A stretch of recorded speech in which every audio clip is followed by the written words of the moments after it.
Praise the lord. ક્રિસ્મોલ અભય તથા બહેનો, દિવ્ય દયાના દિવ્ય સંદેશમાં તમારું સ્વાગત છે. જાન્યુઆરી 26મી તારીખ ઉપાસના ચક્રમાં સામાન્ય કાળનો ત્રીજો રવિવાર છે. સાથે સાથે પ્રજાસત્તાક દિન ઉજવીએ છીએ. આ સંદેશ સાંભળનાર તમારા સૌ માટે અને તમારા પરિવારજનો માટે વિશે પ્રાર્થના કરું છું. તમારા બાઇબલ લઈ લો, ઈશ્વરના વચન સાંભળીએ. યોહાનનો ગ્રંથ 8મો અધ્યાય 33થી 36મી કલમ સુધી. ઈસુએ કહ્યું, તમે સત્ય જાણવા પામશો અને સત્ય તમને મુક્તિ આપશે. તેઓએ જવાબ આપ્યો, અમે અબ્રાહમના વંશો છીએ અને અમે કોઈના ગુલામ થયા નથી. તો પછી તું એમ કહે છે કે તમને મુક્તિ આપશે? ઈસુએ કહ્યું, હું તમને સાચે સાચ કહું છું, જે કોઈ પાપ આચરે છે તે પાપનો ગુલામ છે.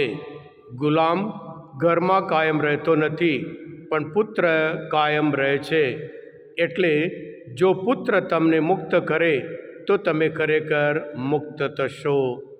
આ પ્રભુની વાણી છે, તે આપણો આધાર છે.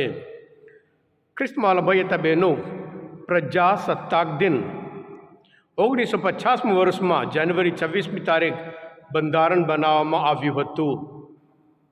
એટલે એ આજે આપણે આનંદપૂર્વક આ દેશમાં આપણે ઉજવીએ છીએ.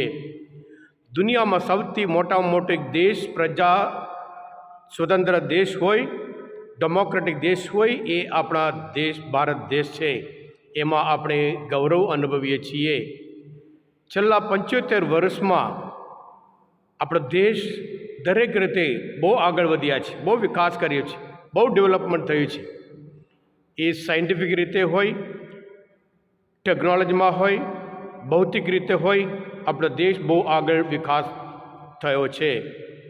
અને સાથે સાથે આ પ્રજાસત્તાક દિન એટલે પ્રજાના હાથમાં સત્તા. પ્રજા 5 વર્ષમાં એક વખત નેતાઓને પસંદ કરે, એટલે લોકો દ્વારા લોકો માટે થતું શાસન એ પ્રજાસત્તાક દિન છે. હા ક્રિસ્મોલ ભાઈ બહેનો, આપણા દેશમાં જે વિશેષ રીતે આપણે ગૌરવ અનુભવી છીએ અને દેશ માટે વિશે પ્રાર્થના કરીએ. અને આજના શુભ સંદેશમાં પ્રભુ કહે છે, પુત્ર તમને મુક્ત કરે તમે ખરેખર મુક્ત થશો.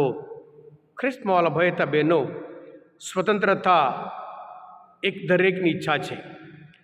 આપણે શું ખરેખર સ્વતંત્ર છીએ? કોઈ પૂછે તો આપણે તરત જ કહીશું, હા આપણે તો સંપૂર્ણ રીતે સ્વતંત્ર છીએ. પણ ઊંડો વિચાર કરતાં કદાચ બીજા અલગ અલગ બાબતમાં કદાચ હજુ આપણે સંપૂર્ણ રીતે સ્વતંત્ર નથી. એટલે આજના શુભ સંદેશમાં પણ પ્રભુ એ જ કહે છે, જે પાપ આચરે છે એ પાપનો ગુલામ બને છે.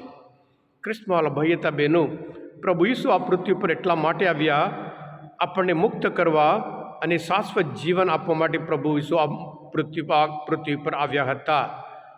જ્યારે માણસ પાપ કરે એ ગુલામ બને છે, એ ફ્રી નથી, એ મુક્ત નથી. એટલે આ પાપમાંથી મુક્ત કરવા માટે પ્રભુ ઈસુ ખ્રિસ્ત આપણને આવ્યા હોય.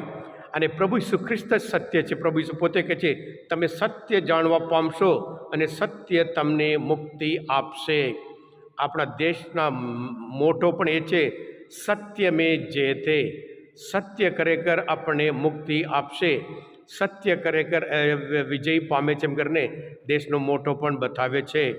હા ક્રિસ્મોલ ભાઈતા બહેનો, આજના આ તહેવાર ઉજવતા અને સાથે સાથે પ્રજાસત્તાક દિન ઉજવતા આપણે ખાસ કરીને મનચિંતન કરીએ.